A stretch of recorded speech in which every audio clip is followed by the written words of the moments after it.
Welcome everyone to the RotoWire Fantasy Football Podcast. Obviously, every Tuesday it's Jake and Joe getting you set for waiver wire stuff. But we finally hit August, Jake. We could finally really start diving into the training camp news and get ever closer to those waiver wire pickups. This podcast, though, has been a staple for us for as many years as we've been doing the podcast together. I think it's 4 or 5 now when it comes to the waiver wire. We always preach strategy, different tips and tricks, and we got the Dynasty stuff covered with Alan Seslowsky and all the best ball things with John and Mario on the Thursday shows. I don't really feel like there's enough talk about auction drafts, though. Yeah, especially just redraft auction. You know, everyone wants to go into the really niche things, but this is we're going to hit some training camp news. We're going to do some redraft auction, just overarching themes. Hopefully be able to help you if you're just doing an auction for the first time. You need to listen to this podcast, right? It'll give you everything that you kind of have to expect and watch out for. Hopefully we can give the veterans some tips as well. And depending on how we do for time, we'll probably we'll do a little bit of player evaluation as well here. For your standard redraft leagues. Yeah, I mean, we labeled it the 5 tips to dominate your fantasy football auction draft. I think we're going to stick with that because there's a lot of different nuances within an auction draft strategy overall. Now, to be fair to the listeners, you and I are prepping for what is arguably the biggest draft at RotoWire Stake League, which will happen not this time next week, but the day after on Wednesday. A week from tomorrow, we got Stake League auctions. Stakes literally on the line when it comes to the Madison office place. A lot of bragging rights, obnoxiously so, especially for the tech side of things. And I guess you too, since you've been dominant now in the Stake League format for a number of years, it's a really important thing. So when we're talking about auction strategies and what we will be doing, it is going to be what you will see and hear come next Wednesday when the RotoWire Stake League auction takes place. Important to note, I'm also going to be doing a few auction drafts over on the NFFC.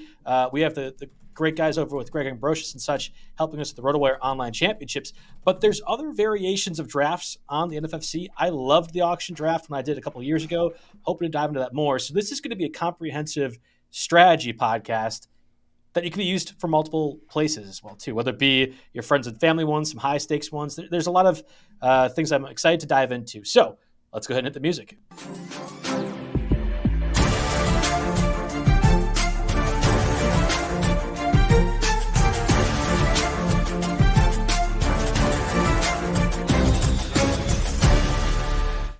Again, welcome everyone to the RotoWire Fantasy Football Podcast, brought to you by our friends over at Circa Sports. Obviously, Joe Bartel. You can follow me at JB Fantasy Sports on Twitter. I will refer to it always and forever as Twitter. You can't make me otherwise. Alongside me, as always, is Jake Letarski. You can follow me at RotoJake. Again, 5 tips and tricks to dominate your auction drafts. We'll be going over some strategy conversation, different plans of attack when it comes to nominating players, guys that we might be undervaluing or overvaluing, what to do with unicorn positions, specifically Travis Kelce, but over the years, the history, what that's kind of looked like and how to operate. Before we do all that, though, let's talk about Circa Sports for a second here. So get ready for more millions guaranteed. It's the biggest pro football contest in Vegas, and they're back and bigger than ever with 14 million in guaranteed prizes only at Circa Sports. You must enter in Nevada, but you can play from anywhere. There's 2 ways to win and no break. You can play at Circa Million, make 5 picks against the spread each week with 100% payback to players. The grand final winner takes home $1 million. Last place takes home $100,000. It's your favorite, Jake. It's a booby prize with quarterly and full season payouts, $6 million in guaranteed total. You can also do the Circa Survivor, just select one team each week straight up with no repeat selections. If the team loses or ties, the entry is eliminated. Each team can only be picked once in a season. Go 20-0 or 0-20, last person standing to win it all. $8 million guaranteed across both those. $14 million in guaranteed prizes. Visit circasports.com for more details. All right. Before we get to the auction stuff, Jake, there was a bit of news and notes from today. Frankly, over the past week or so, as teams have reported training camp, it's been a whirlwind of things.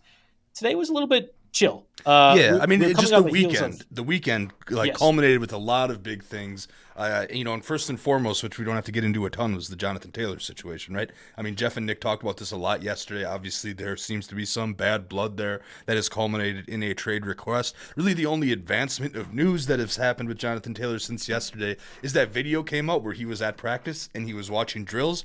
I'm not sure if you've seen the one that I'm talking about here, but No, he looks so... I guess this circulated on Twitter and Reddit yesterday. He's not wearing pads. The running backs are in pads doing drills just against the dummies, and he's like walking around, And he looks like I played like 6 softball games and drank 50 beers in a weekend, tried to get off the couch, and then took a walk. And just real stiff. So again, you have Is that he aspect. selling the injury in your mind? Are we playing? I don't. This back It's thing? not in his best interest to sell the injury, right? Because if it's a back injury, then he could go on NFI as opposed to if it's an ankle injury, right? That's football related, and the Colts have to pay him regardless of they still have to pay him for this year regardless. If this feud really gets ugly, they want to claim a back injury happened off the field. They could fight for that salary back here. So it depends on how ugly this whole situation gets. I'm just saying he looked a little stiff. And I guess, Nick and Jeff hit this yesterday, but, what does that do for you? How low does he have to fall before you actually take him in a draft? And I think that's a valid question to ask every single day until we get some clarity. Yeah, I was going to say, I think I want more data. Right now, if we were to do the RotoWire Online Championship, $250,000 grand prize, I'm not taking Jonathan Taylor. I don't. Well, maybe like a 6th round or 7th round. I won't have him. And this is coming from somebody that was saying, "Hey, Jonathan Taylor, pick 13. I'll jump the ADP curve. I'll make that go ahead and happen." It is so amazing how things changed from when we first started this thing 2 weeks ago, right? I was ready to take Jonathan Taylor over Saquon Barkley because Saquon was the guy with the contract troubles, and JT seemed relatively safe, probably disgruntled at the market in general, but relatively safe here. Now it is completely flipped. Saquon Barkley's a 1st-round pick, and you might not even want to take JT in the 3rd, and I have several JT shares already between the Staff Dynasty League and between the Fishbowl this year. So I'm kind of in your camp, whereas I cannot have any more exposure to him until I get some positive news. Yeah, the other bit of news that occurred yesterday was that Zach Moss broke, I think it was his forearm, but they're just saying arm in general, likely out most of September. It's a 6 to 8 week injury, so you think 4 weeks for the preseason here. Optimistically back by week 3 or week 4. Zach Moss, after that trade with Naheem Hines and the Colts and Bills at the deadline last year, ended up being a serviceable guy. And, we talked about on many podcasts as somebody you could trot in there in deeper leagues as a flex or running back too in the worst case scenario.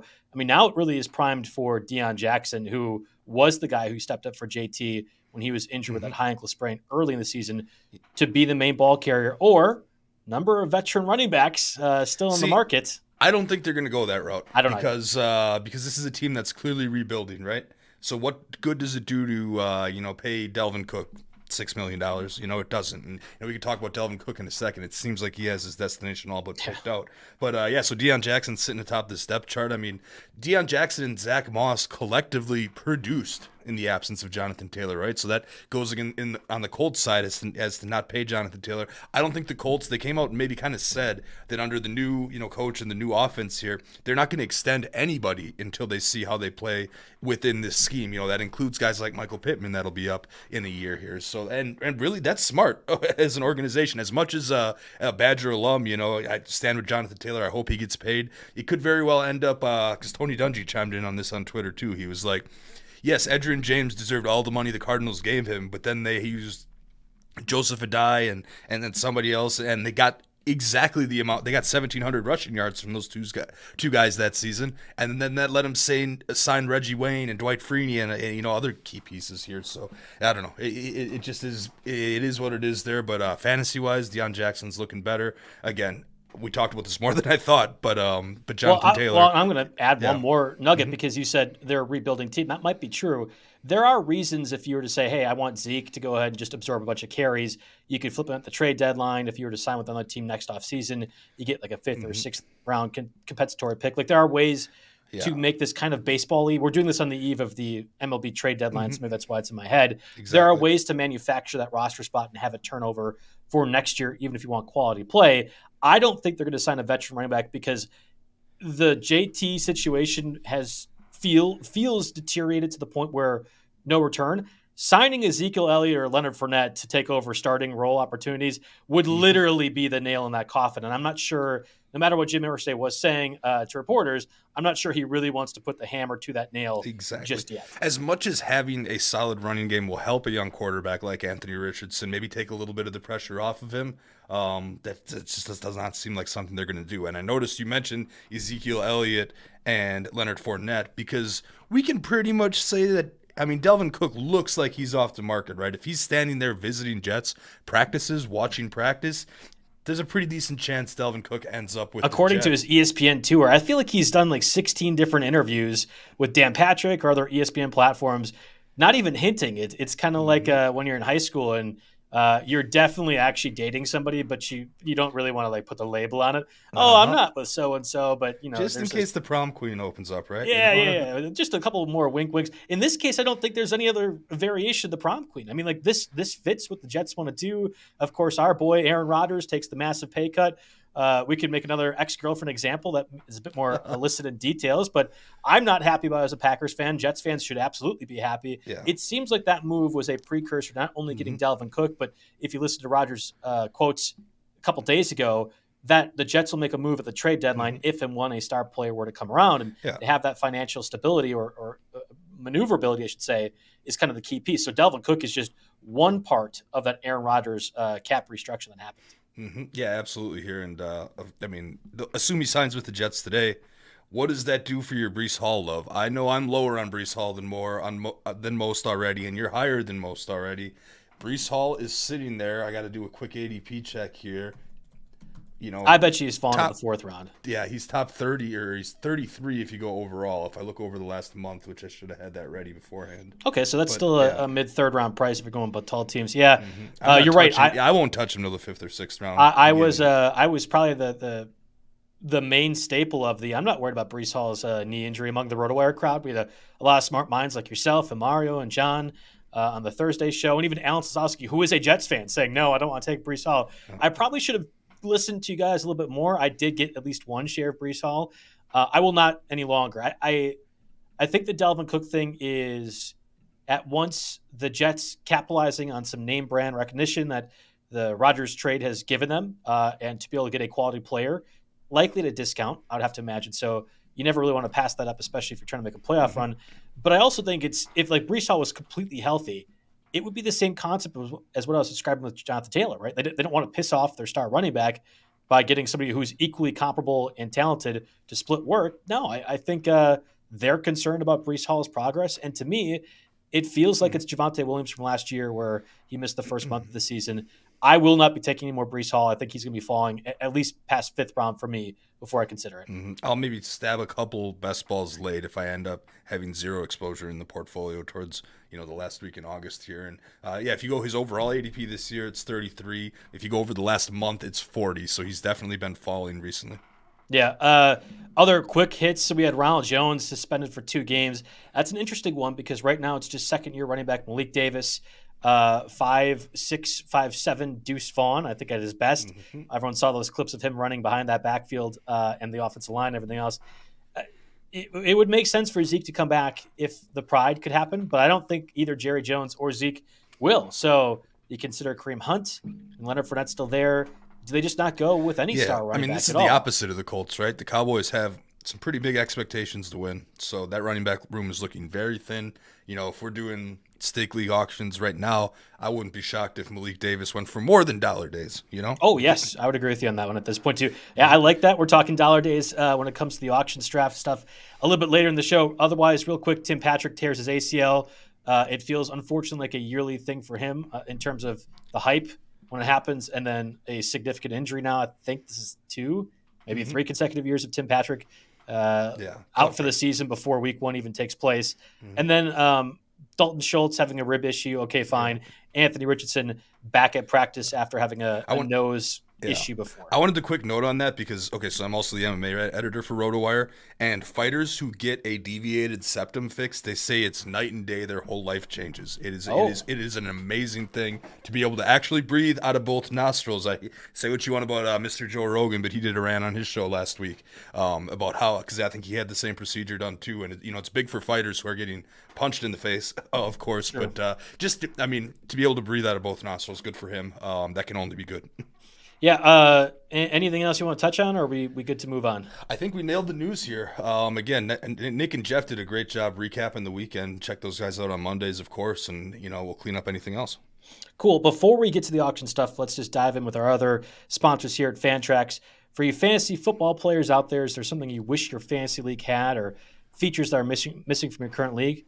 bonus scoring, custom schedule or playoffs, deeper team settings. We'll look no further because we have you covered with our friends at Fantrax. Fantrax is the most customizable fantasy platform in the industry, offering you the greatest fantasy experience for your dynasty, keeper, redraft, and best ball leagues. Create or join a fantasy football commissioner league, invite your friends, and dominate your draft this season. Fantrax is the top dynasty fantasy football platform in the industry. Coming from another service, well, not a problem. Fantrax can easily import any of your current leagues and rosters and customize them if need be. Ever have a trade go wrong or make a mistake in dropping a player? Fantrax Commissioner Tools allows you to undo any move with one simple click. If there's anything lacking in your current fantasy league, Fantrax likely has it. Fantrax is running a special promotion that you won't want to miss. Sign up for free at fantrax.com/RotoWire, ROTO-WIRE, today to enter for your chance to win tickets to any regular season NFL game for you and your entire league, plus $6,000 in spending cash. That's right, free tickets for your entire league, plus $6,000 in cash. Simply create a new league or bring over your existing league for more chances to win. Go to fantrax.com/RotoWire and sign up today. Fantrax, the home of fantasy sports. I got to do one note on Fantrax. I know this is a football show, but as the college basketball editor, there are really no other options to run a keeper league or a college basketball league. They got the whole database ready to roll, and unless you want to code it your damn self, you pretty much are using Fantrax, and free, of course. So that's my bit on Fantrax. They're helpful there. I bet you could probably still get that deal as well. RotoWire.com, Fantrax, right? You just get that to work out for you just pretty easily. So. I had prefaced at the top of the show that we are ourselves preparing for the RotoWire Stake League draft, which again at the office here is probably the most important one. We'll do articles on it. I'm sure Nick and Jeff over the coming weeks on SiriusXM will talk about it. We'll probably recap some of it on our podcast. Like this is an overarching thing. Like it's a big deal. There's a sad thing because normally it would fall on the Tuesday and we'd get the show to do We've right had afterwards. It past couple years, yeah. But there were a lot of scheduling conflicts and we had to do it on the Wednesday. So we're just getting prepped up with some strategy here for now. And unfortunately, we won't be the ones recapping it this year, but I'm sure we will reference it plenty of times. So there's a number of different ways in which you could be successful in auction leagues, and the normal stuff. Be aware of your league members. Be aware of the scoring system, how many roster spots. That all applies. Mm-hmm. But the part about the auction drafts that I really enjoy the most is being strategic on when you're bidding, being strategic on how you're bidding, and I think that's significantly different than a redraft or best ball or anything else like that. Mm-hmm. And it could apply to any sort of auction draft. Like you could just do a friends and family rookie draft one, or I'll be doing one with a few friends that incorporates college players this year. This strategy, this process is all encompassing when it comes to auction drafts. And I will say, even before we really get into the weeds here, that doing an auction is so much superior to a snake draft, right? It's just better in every single way. Now, some people might not like the fact that it's harder to luck into a championship if you're doing an auction because it is a little bit more. You have to know the whole player pool. You can't just take a guess when it's your turn to pick. And on top of that, you can't check out if you're at one end of the snake draft. You can check out for a while. Can't really do that in auctions if somebody that you want is on the board. You have to be ready to bid if someone you've targeted, or if somebody that maybe you haven't targeted but is going for a little bit of a cheaper price that's out there. You have to be on your toes, but you have a lot more control of your entire team in an auction format. And more importantly, if you want Justin Jefferson and don't have a number 1 or 2 pick, you're not going to get him in your snake draft here. But if you really want Justin Jefferson, you can make dang sure you get him in your auction value. So that's kind of what we're going to talk about off the top. I want to do a little precursor note that generally when we give a number out for a player here, it's going to be a 12-team redraft, 3 wide receivers, half PPR on a $200 budget. I think this is pretty much the industry standard. If you're trying to start a new auction league or salary cap league, a lot of times they're called, with your buddies or just trying to get into one, I think that is the most common one. Do you know off the top of your head how that compares to NFFC or not quite yet? It was $400 budget, I think. Okay, yep. It's been 2 years that I've done it, but full point PPR, which is all NFFC stuff. Yeah, exactly. And then 6 points per passing touchdown. But 12 teams was the same thing. Exactly, yeah. So, again, we're going to $200 budget. If you're playing in that kind of format, double the price that we reference. If you're playing in, I know I got to get this changed in our draft software, but that tends to make 100 the default. Cut the price in half, of course. So, interesting. We got to start with Hold on, Jake. The software is really, really good specifically for auction drafts. I think that's one of the parts that if I'm to pitch RotoWire to somebody who doesn't know us and is getting ready for fantasy football season, doing these drafts.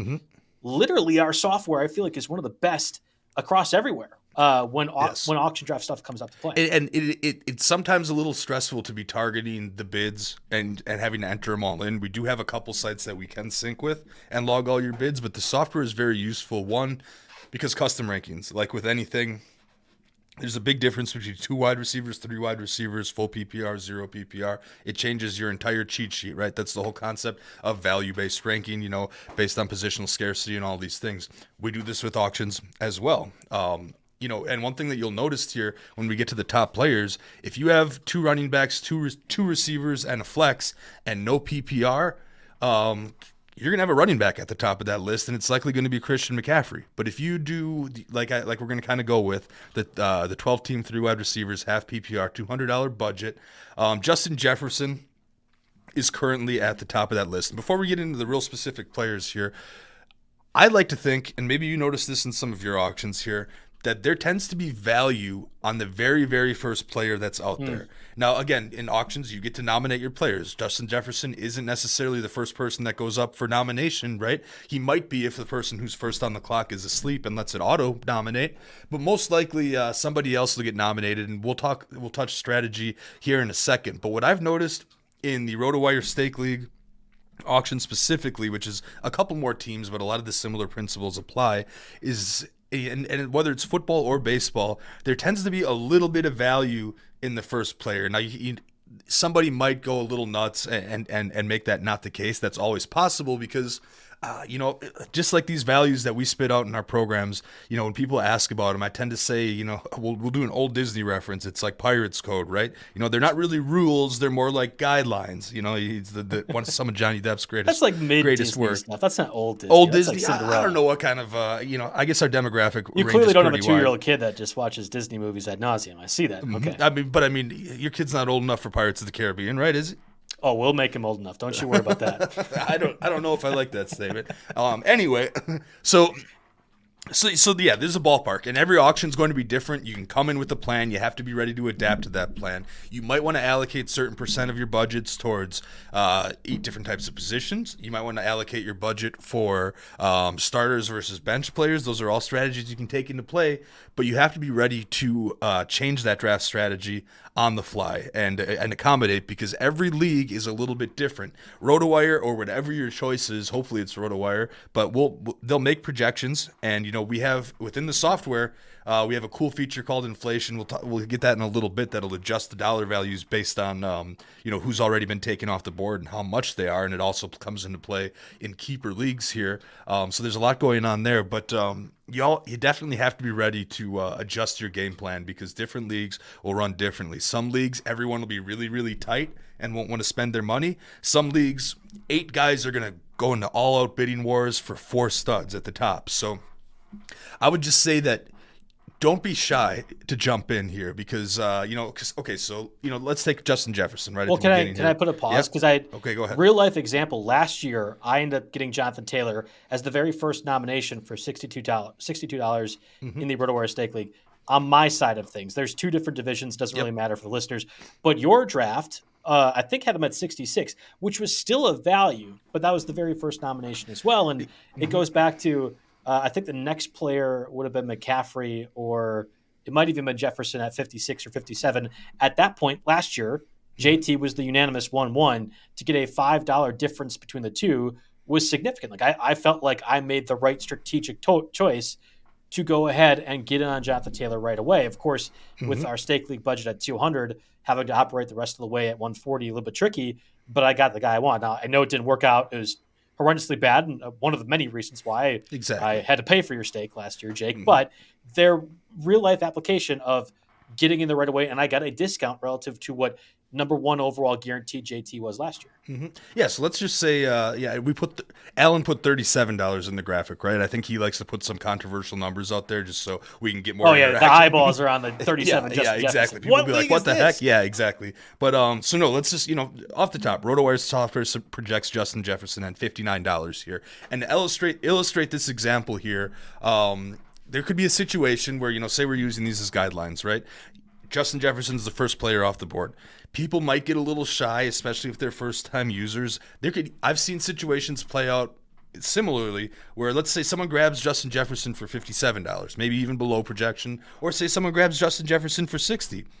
But then when you start getting down the list, suddenly Jamar Chase, who we projected $54, could go up to just amount the same. And some people start to feel you never want to be the last of a tier in that's an a different auction. that's a different That's thing, a whole different segment. Yeah. That's a whole segment here. We'll get another read before then. But there could definitely be a point where there's what I'm trying to say is there's value on the very first pick because people start to bid up the players, not wanting to miss out on a Jamar Chase, not wanting to miss out on a Tyreek Hill or an AJ Brown, and suddenly you could find that to get that elite tier of player, you're overpaying, so let's see, AJ Brown, we put it about $44, Tyreek Hill, we put it about $48. You could end up paying $56 for one of those guys when you could have had Justin Jefferson for the same price because the price is getting driven up by people that are starting to get more comfortable, people that are thinking, maybe I waited too long and I better start thinking about buying someone right now. So there's it happens every single year. Yes. Every single draft. That is a constant, and it always occurs. And even if you end up being the guy that pays $56 for AJ Brown, you might be fine with it. Like there's no issue. But recognize that will be something that happens every single time you are doing an auction draft without fail. There's never a point because we're 12 different humans with 12 different ideas of how we value players and how we want to structure our roster. There's never a point where that won't occur. Our recommendation here is try to be the one that avoids that, right? And I think that's my big key. And one of the best ways to avoid that is by buying that first player. Right. Just don't be afraid to dip your toes in. And sometimes that effect will happen for the first 2 to 3 players a little bit, but it definitely happens the most noticeably on the first players. So our advice, more times than not, and guys like Justin Jefferson, Jamar Chase, I mean, even if I think Burrow, I guess, is hopefully going to be okay now. These guys are pretty safe, right? You get your anchor of your team, you get a starter, hopefully every single week that you don't have to worry about here. So it's not like you're making that bidding war on a Jonathan Taylor that's risky. You're doing it on someone that's going to be an anchor of your team. Uncle Ted Talks is pushing the Travis Kelce narrative in terms of number 1 overall auction guy, and we're going to get to the unicorn in a second. And I think there's a unicorn from an auction perspective in a lot of different drafts. JT might have done that last year. Travis Kelce is a different animal, and certainly when your scoring system applies, significantly different because you could have had him at 1-1 overall in the Scott Fish Bowl with their scoring system, whatever else. Yep. Before we talk that, Jake, real quick, I haven't really been a person that does this too often, and I think for every auction draft I'm going to do this year, I'm going to try to make it a point. Now, I want to be flexible. We always preach flexibility, so I won't be always doing this. But my first nomination is going to be a guy that I want to get, and I'll kind of go up to whatever it is to go get them. Again, I don't previously do this. I think actually in past drafts, I would routinely toss out, like the equivalent of probably Jonathan Taylor this year, or a guy that I definitely don't want. I'm just never going to touch, and I want somebody to spend $35 on because I need that $35 off the table. Yep. I think, at least in the drafts that I've been in, and I will be in this year, the audience and the players are too smart. They aren't going to fall into those traps where you're just trying to spend money. And I would rather go get my guys and feel comfortable being aggressive early and know that my knowledge and my adaptation of the drafts and how to model the redraft things, whatever else, that I can maneuver later on. Yes, and it's a strategy change that I'm going to be doing this year. I like doing that with the first couple of players, right, where you can actually get that value on. Once you start to get to the 5th, 6th, 7th, 8th nomination, then people start to get a little keen to that, right? And people start to think that they have to buy someone, so you might not necessarily get that same value. So it depends a little bit on nomination order, but another strategy you can employ is, if I'm looking at this list here, and I look at, and say you've made up your mind on Christian McCaffrey, just for an example. Right. Say you've decided that, yes, he had a good year last year, and he is set up very well in an offense, but you might think that there are a lot of mouths to feed there, and he's still the same injury-prone guy that, that he has been, and, he's 27 years old, which is not super young in running back years. Say you made up your mind, and that was the case, the stance you were going to take on Christian McCaffrey.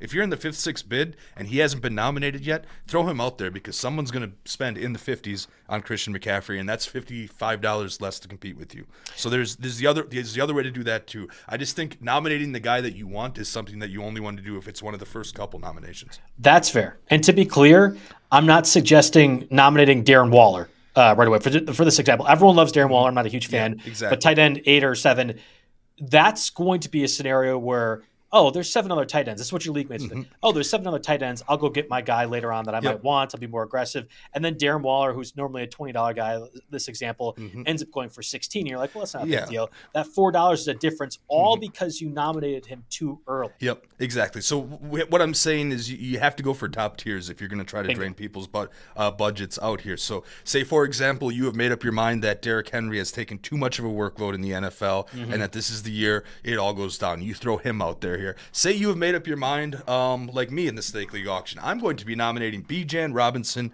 very, very quickly. Well, Allen's in your draft, so that's exactly. Why I'll draw all of his money out there. Actually, I don't know. He might have been replaced this year. Anyway, doesn't matter. Semantics, yeah. But anyway, say you don't believe in the Atlanta offense, and you do not believe in rookie running backs, which I know can come back to burn you a little bit here. But say maybe there's more of a timeshare with some of those guys than you think, with Algier, Patterson, what have you.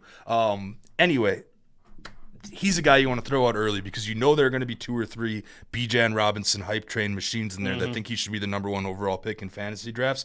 Makes one of them pay a price that's only $2 less than McCaffrey instead of waiting 12, 15 nominations in here. And go on. So I got a little spiel on Kelce possibly being 1 overall. I want to validate TED Talks here, but do you want to do Blue Wire first? No, I want you to finish the Kelce thing because it's a good conversation, and this year specifically is different than other ones. Like all this conversation that we had, how you're nominating, when you're doing it. Okay, fine. Kelce's a different beast altogether, and he should be discussed in this conundrum of sorts. No. Let's get your spiel out. Yeah. So for Kelce, RotoWire has a formula, right, in our draft software and our custom auction values. Any other competitor or similar site that you subscribe to where you get custom auction values, it's going to have a formula, right? A guy like Travis Kelce admittedly breaks that formula. There is a person at a unique position, that's not running back, wide receiver, or that's not running back, wide receiver.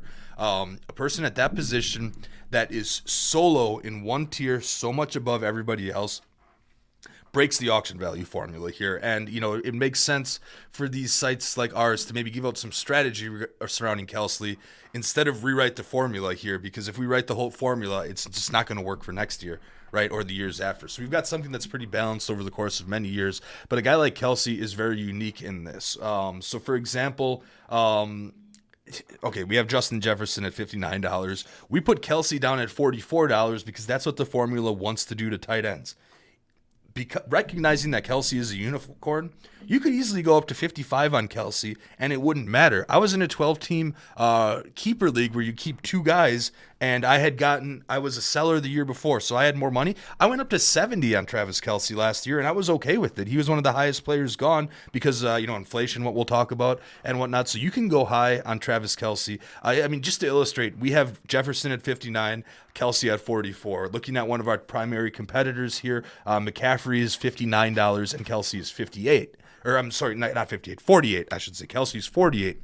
So you're looking at $10, $12 difference because that's what the formula says. And that's about, and again, this comes back to being willing and able to adapt live here. That's going to put Kelce at 10, 12 overall in the rankings, right, if you convert those. But if you look at anybody's custom rankings, Travis Kelce's more in the 5, 6 range here. So just keep in mind that a formula, as much as we want to adjust that and make it as good as possible, it is a standard formula is not built for a guy like Travis Kelce. So you need to take that into account in your auction leagues. And maybe, just maybe, if someone's sticking to their sheet real tough and they will not go over $48 for Kelce and you want to go to 50, I have no problem with that, even and listen, that's a quarter of your budget on tight end. We'll talk about position allocation in a second. That can be a little bit risky. That could also be a difference maker for you in your league. Kelce has been a league winning player for a number of years now here, and that is a perfectly rational thing to do if you have to. So talking about number 1 overall players here,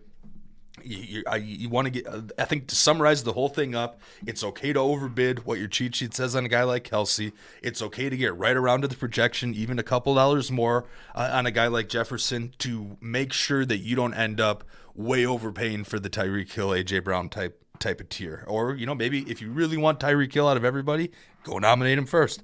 And see if you can get some value there, because people are thinking, I want to save my money for Jefferson, and guys get into a bidding war here. And I think we'll save this into the next segment because there's a whole stars versus scrubs approach that can throw the pricing off on the entire top tier of players. Yeah, and I'm really curious, at least your thoughts on how to budget things. Again, if you're working on a $200 budget or a $400 budget with auction drafts, it's best that you come prepared with some idea, either on written paper or on one of your softwares that RotoWire provides or elsewhere, that you want to have a certain amount allocated to different positions.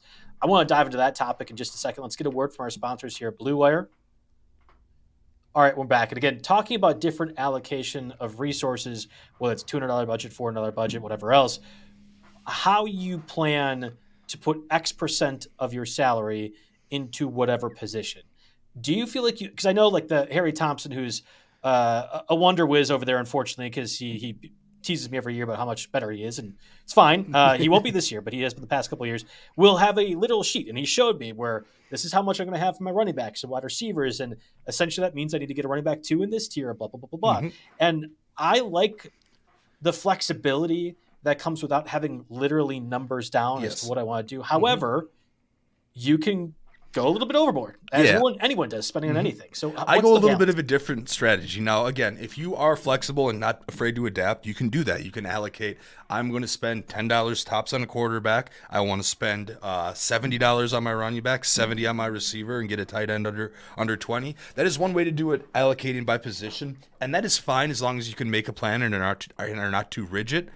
What I do, though, what I prefer to do is do kind of a stars and scrubs approach, right? Don't think of it as by position. Think of it, I'm going to spend 90% of my starting budget on my starting lineup and 10% on reserves. I have no problem at all filling out my reserves with 6 $1 players if I have to. I would rather, and so in that strategy, I am trying to fill out the starting lineup because let's face it here. I mean, a lot of these guys in dollar days, they sound fun in an August 1st podcast here, but also a lot of those guys are going to be getting dropped for guys on the waiver wire, which Joe and I are going to help you out with all season long here on the RotoWire Fantasy Football Podcast here. So I prefer to look at it that way. I don't like to rag on that strategy, whatever works for people. If you're going to allocate by position, you need to be ready to be more flexible. It's less of a shell shock if you overpay.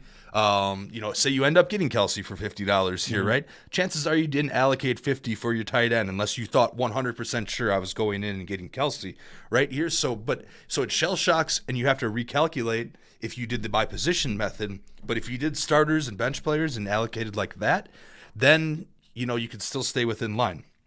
Yeah, that might be the perfect marriage to what I was discussing. And again, I don't want to be too rigid, especially in auction drafts. That's part of the value to me in playing in this platform, that I can have some flexibility in however I want to roster and construct. But I always want to be careful and don't want to go overboard. So people who are worrying about the auction drafts are like, well, hey, I can't budget my groceries and movies very well. Why would I want to budget my fantasy players? You can meld this to whatever you want to do, but it's very easy if you walk in with a certain plan. And I think the best case scenario is not my running back 2 needs to be $20, but my starters at this position need to be X, my receivers at this need to be X. And if I'm off by 1 or 2, where does that come? And that's the other key that I wanted to add, Jake, is that if I'm making a budget, and I will, especially for the NFFC auction drafts, but for the Stake League too, there are positions that I know I'll probably be a bit more aggressive. Let's just say Nick Chubb, for example. If instead of $50, which is his listed price on the RotoWire software, we go for $53, where is that $3 coming out from? Yeah, and for me, I'd say it's quarterback 2 or my IDP players, again, for the Stake League. Exactly. Yeah, and the other thing that having that kind of plan comes into play with is it helps you ensure that you're not leaving money on the table. Yes. That is the absolute worst thing you can do in an auction is leave even an extra dollar on the table here. You want to make sure that the entirety of your budget gets used. And a lot of times, so this is what I kind of was hinting at in the last segment there, this top tier of players, these top 10, 12 guys, I like to do that stars and scrubs approach. Sometimes I find myself in a league that there are a lot of people that like that stars and scrubs approach. So even though our top 10, 12 guys are somewhere between $45 and $55, those top 12 guys might go to $55 to $65, and you have to be ready to adapt to that. There's another benefit to grabbing that first player early, right? Because if you got a lot of people doing that stars and scrubs thing and are up in that tier, you can definitely get some major value by grabbing the first guy in the auction there. And you also need to be willing to adjust to that, because if you're sitting there and 20 players have gone off the board, you don't have a buy yet because they're all over your projected dollar value. Guess what? You did something wrong because you just gave up your first and second round pick in a snake draft. Sure. That's what it is. Do you want to have your whole team composed of third through fifth rounders? Some people like that. Some people have that stable. For me, that's putting way too many guys on your bench. That's putting way too much bench production and then going in without any studs that are going to match up one-on-one with your opponent's studs. So what you're describing is what I always call the binge zone. And there's typically 2 binge zones in a draft. The first one that's most noticeable is about that hour before the draft is done. Let's say it's a 12-team league and there's like $35. One guy's got 27. One guy's got 9. But like you're all in that 25 to 30 range. And the only players left are Jacoby Myers and Juju Smith-Schuster and Dameon Pierce. And it's like, oh, well, Dameon Pierce is 3 rounds higher in redraft. Everyone's been eyeing up that player. So the idea is that they're going to go get him. Well, only one person can. They'll have invested almost all their resources into it, and now you're left sitting with 26 to spend on the Jacoby Myers, the Dallas Goederts. Maybe that's not even a great example, but the Chigi Okonkwo's, right? Exactly. You're overpaying at the end because you have the money and you feel like you need to spend it. That's not the position you want to be in, and if you are aggressive enough early, you should never have to be in that position. And the other binge zone is what you just mentioned, where you're binging on the 3rd and 5th round guys. Now, that has been successful in certain formats. We do a 20-team NBA auction where essentially you're just getting like one Giannis and then everyone else is scrubby. The most successful thing has been actually just making sure you have 8 or 9 different roster spots that are good, but it's much more fun to spend 2/3 of your budget on Giannis, so I get it. The same thing could be applied for the stake league, right? Like you are going to have a good lineup of starters. Your bench might be $1 or $2 guy days at the end. That might be your strategy, but others will have that because it's a season-long league that also really takes into account points scored in a given week. Like that way, that scoring system allows for the bench to be a bit more important than what you're kind of describing. I really think avoiding those binge zones is key. And if it means you have to go take a bathroom break during one of those, or if it means that you will be aggressive right? No. in the first 12 nominations, fine. But I've found the most awkwardness in an auction draft is when I'm debating heavily in those, and I'm like, well, damn it, why did I put myself in this place in the first place? I mean, for example, you miss out on that whole top tier of guys. You're that guy that is 25 picks in and you haven't made a buy yet and you're starting to get nervous. Here's what your team ends up looking like. You get Trevor Lawrence, Pat Freiermuth, James Cook, Rashad Penny, Michael Pittman, Joe Mixon's, I feel like, always in this. Yeah, that would Joe be my binge Mixon's zone. Like, throw Gabe Davis, Traylon Burks in there. You know, I mean, that's what you're looking at if you go through for a whole team like that. And those guys can each individually be valuable pieces, but when your entire team is composed of those guys, you might have some problems. You got to get your studs in there. I would definitely recommend doing that. So I'm being mindful of the time, Jake, because I really want you to talk about this. The inflation aspect is a really big deal, whether it be on our app or in other places that you're playing this game. But inflation is specifically meant for leagues where you are keeping, like your Travis Kelce, you could keep 2 players in your league and bring them over. Mm-hmm. That's where inflation comes into play. See, and not always, and not necessarily. That's why I'm glad we're hitting this, because we're on the same wavelength here. Because I was like, okay, let's make sure we get to talk about inflation, right? And inflation is not, if this is the first time you're listening to the show every year, it's not the the economic policy that you've been hearing about so much over the last couple of years. It works a little bit different in fantasy football here. Unfortunately, our software has a feature on it that you can check and click to refresh for inflation. And basically what it does is it calculates the total amount of dollars that are available in all the leagues, to still spend. And it factors that against the players that have all been taken. And then it recalculates the auction values to see how much it's changed based on what's bought. So, for example, the best way to explain this is if you have 10 guys that go over budget, that go well over budget, for example, you take them off, assign them to teams, you hit refresh, the prices will actually be they'll be little bit higher on the tier, but there's less money available for the same pool of talent. So the prices the prices will actually go down when this happens, over the course of a thing. And also the opposite of that is in keeper leagues, like you kind of hinted at. So it can happen in redraft leagues, usually not as drastic, but it can definitely happen. It's more noticeable in baseball. We didn't really add this in football until 5-6 years ago. It's more noticeable in baseball, but so in a keeper league for football, the opposite happens, right? Where say somebody gets someone got Justin Jefferson for 30 instead of 60. For 30 a year ago, or say you can still say you got him for $1 in his rookie year, right? And are still keeping him. Suddenly, you're keeping Justin Jefferson for $1, and he should be going for $59. So then what happens is the opposite. Instead of everyone's prices going down because there's less money available, there's suddenly more money available for the same pool of available talent. Because just with Justin Jefferson alone, there's $58 extra out there in the player pool, and the player pool hasn't changed itself. Now you take 12 teams who each get to keep 2 people, for example. Generally they're going to be keeping players that are value, right? That players that they can keep them at less of a price than they would cost if they went to auction this season, right? So you take that effect, 24 players off the board for less than they should go to. That often means hundreds of dollars are back in the player pool for a lesser talented pool, which basically means if you're in this type of keeper league, you're going to run the inflation, and all the prices of the available talent is going to go way, way, way up. And I always, tell this story about some of my buddies. We tried to start a keeper league from scratch.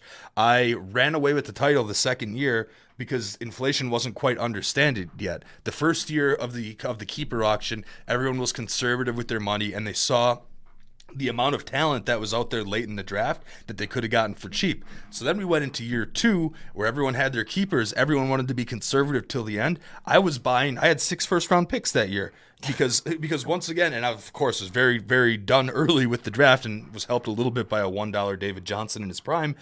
But you have I spent almost my entire budget on the starting lineup. I got a bunch of first-round talent, didn't really worry about my bench spots, and, just ran away with the league. That would be like having Jefferson, Chase, Chubb, Eckler, and Kelce this year. It would be like having that type of a team. So definitely be cognizant of inflation in that type of keeper league. And just to backtrack one more time, the opposite of that can happen in a redraft league. If people are going after the stars and scrubs approach, are spending more money than they need to be spending on that type of talent, then there's less money available for the same amount of talent, and the prices go down a little bit. Just make sure you don't fall into the trap of sticking too stringently to those values, because again, you don't want to have your team full of 5th round picks necessarily, and you don't want to have money left over on the board. So that's how inflation can affect things both ways. I barely passed high school sophomore math class, so I want to be clear to the readers. See, I guess I can't pass grammatical language class either. I want to be clear to the listeners. I can't do the inflation stuff. Like, I can recognize it, I can be aware of it, but if you were literally sitting there with a calculator, there's probably some spreadsheet guys that can do this. You can't do it with the calculator. It's like an actual equation. Our app on a spreadsheet, RotoWire.com and the software that we provide is one of the best when it comes to the inflation stuff. You just click the damn button. It's a significant advantage. You click the button and everything recalibrates. Now, if we go to a couple decimal points, if only 2 guys are off the board and you click the button, people might change by like 2 cents. You really only have to click it once every 10, 15, 20 picks to get that. And yeah, there's a guy in that league that I referred to that was so obsessed with that inflation that he went ahead and he basically remade the draft software on a spreadsheet. Not many people are capable of doing that. So where he could enter every single player off and have it inflation calculate live. Not many people are capable of doing that. Pay the $15-20 and get your sub. I've told you, and I'll say it again, it's like it's giving you the GPS map, like the directions. You can not follow the directions all the time. You can take a different street, whatever else. But you got shortcuts. Yep, they exist. It's giving you the route to what you want to do. And I don't know of many other competitors out there that offer that kind of service for these specific sort of leagues. Just keep that in mind when it comes to inflation. Mm-hmm. We only have maybe 5 or 6 more minutes, Jake. So I want to talk about dollar day strategy. Last week's show, we mentioned late round targets. What was it, 7 or 8? I forget what the headline that we boasted about was, but late round targets, guys that you're going after.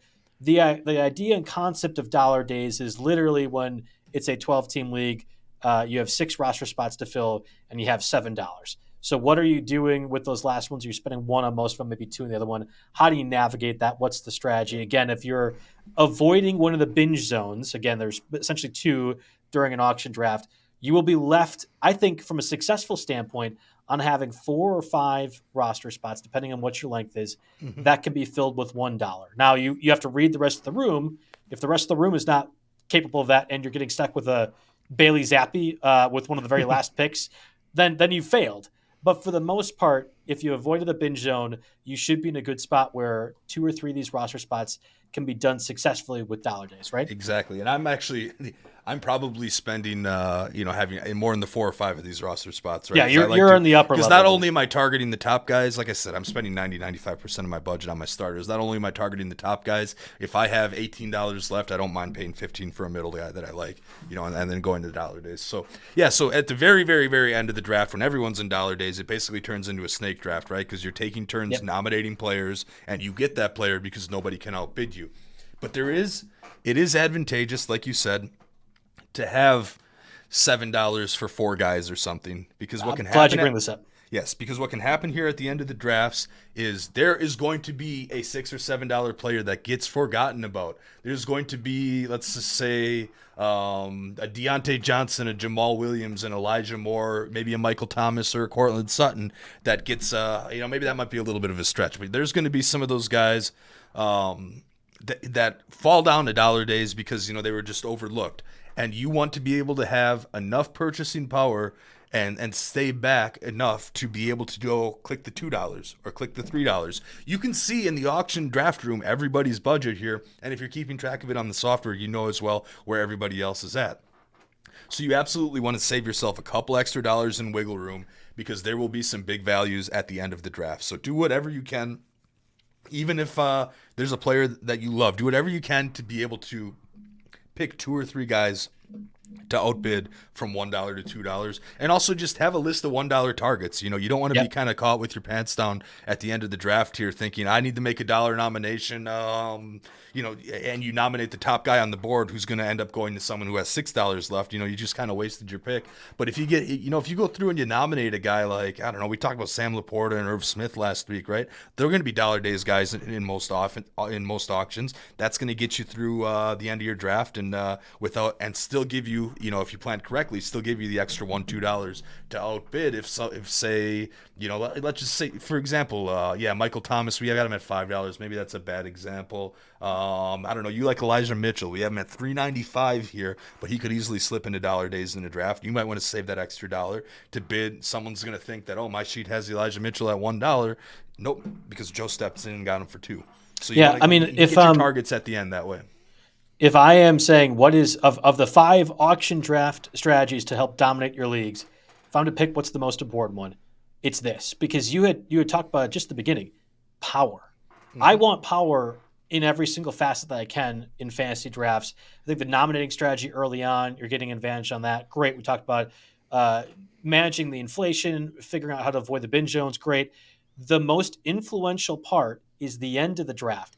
And even if it means you're cutting the Elijah Mitchell or Uncle Ted Talks Bailey Zappi at the end of the draft, fine. But I want to be the one that decides how I'm constructing that end. Mm-hmm. And I want to construct it over everybody else. Exactly. Not that I'm saving $25 for 5 roster spots. I think that's a wrong way to play it. And what your strategy is, Jake, where you have 5 roster spots and $5, that's fine too. But you'll have specific guys. I want to make sure that you can't. Like, I think of it kind of like when you take a second quarterback like Lamar Jackson who fell too far, and you still have Justin Herbert. You are blocking 11 other league mates from getting $1 Elijah Mitchell or $3 Cortland Sutton. That power is twofold for me, so I have to do that. And there's one more aspect of this too, that if the guy, you could go way down the list and say, I don't know, say you really wanted Kate Otten. Right, that's a dollar days guy, right? But say you're closer to the fringe of that list, where, like, I don't know, we have Khalil Herbert around $1. Some other competitors have him around $3. Saving that extra $1, I want to say that this is important. They players by default go up at $1, right? You nominate a player for $1.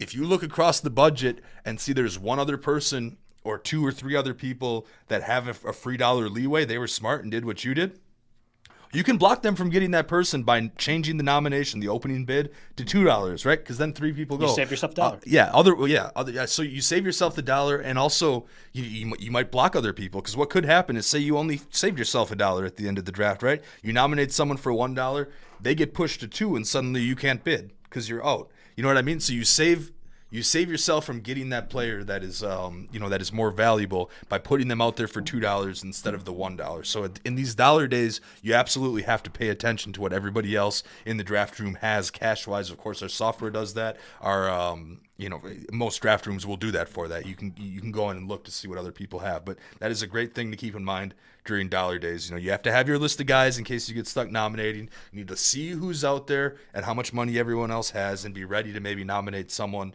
at $2 just to make sure you get them, and that you don't price yourself out by being unable to bid 3. It might seem inconsequential, and I reckon when we're talking about Kate Otten or Roshan Johnson, like the average listener is like, okay, yeah, great, Jake and Joe, really helpful advice. It's just about having that blocking power, and I can't understate that, to be able to have the flexibility to decide, no, Jake, you're not getting $4 Cortland Sutton, I'm going to be able to get him, or to do just to manipulate the end of the draft, because this concept is applied in redraft, right? In round 13, you take the first defense because you want the first defense. You won't get caught on a different train or a rail, right? Where you're coming back and then you miss on your guys. You're doing that with consequential guys like Roshan Johnson or other running. Like you can manipulate things far more when you are the biggest spender during the dollar days. Budget that accordingly, recognize when it's happening, and I think that can be one of the most successful strategies in auction drafts altogether. Mm-hmm. Yeah, so I mean, taking it from the top, grab one of those first couple guys if you can, to make sure you don't get into a bidding war at the end of the tier. Maybe grab 2 of those guys at the top, get guys in the middle as you need be, but still while making sure, it's not worth it. Say, for example, here, I'm going to look up a player.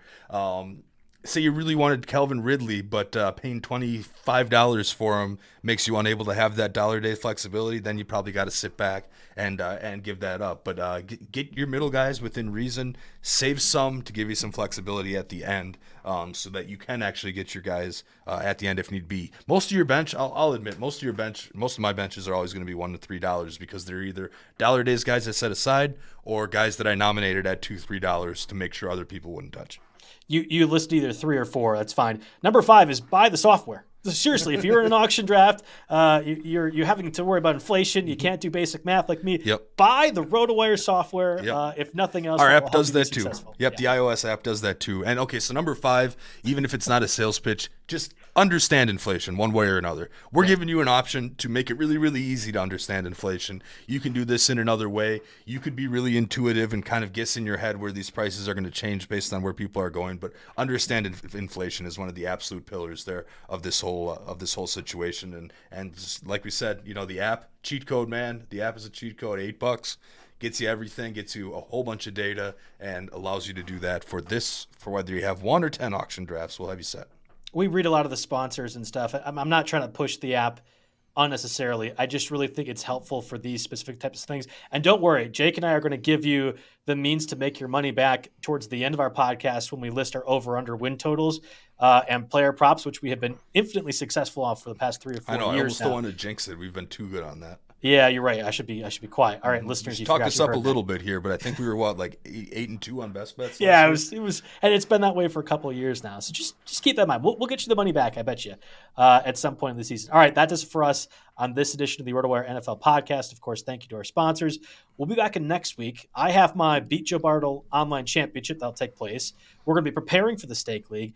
We'll have completed at least 2 auction drafts by that point as well. There's a lot to uncover about the strategy that we've done thus far to really put a capsule on where we think the redraft stuff is going, entering the end of August when a lot of people are drafting. So lots of stuff to cover on top of all the training camp news. Hopefully our boy Jonathan Taylor finds something to work out for him, or Jim Irsay is a little bit nicer, one of the two. But we'll be back in next week. Thanks, everyone.